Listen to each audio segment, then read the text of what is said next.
guys, today we're going to be talking about single-step equations, but before we get started, I want to talk to you about the term inverse operations. And starting with the word operations, this refers to what you know as addition, subtraction, multiplication, and division. And the word inverse is another way to say opposite. And every operation has its opposite. And the operations come in pairs. So the two pairs that I'm going to talk about today are addition and its inverse, subtraction, and vice versa. The inverse of subtraction is addition. So, in looking at our example problem, a plus 3 equals 10, my first step is to identify my variable, which in this case is the letter A. And then I need to see which number is on the same side as the variable so I know what to deal with first. And looking at it right off the bat, I can tell it's my plus 3.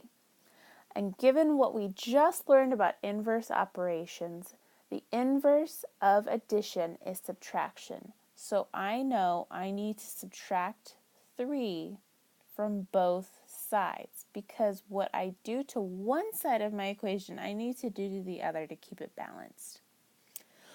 So my two 3's right here are going to actually cancel out because that equals 0. So all I'm left with is an A equals whatever 10 minus 3 is, which I can tell you is 7. So now I know that the A in this equation equals or represents the number 7.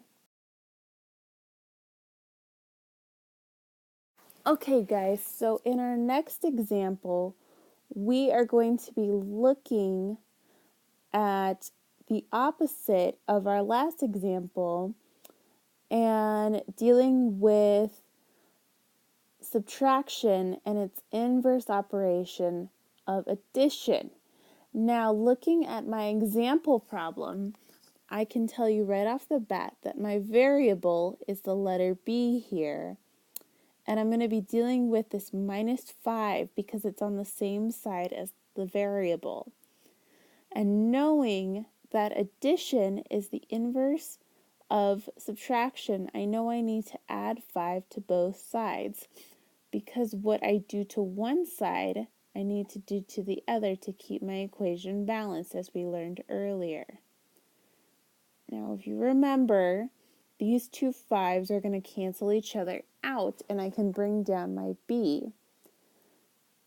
And I can complete this problem over here, 8 plus 5, which I know equals 13. So, I now know that the variable B represents or equals the number 13. And that's our lesson today on inverse operations of addition and subtraction in a single-step equation. Thanks, guys.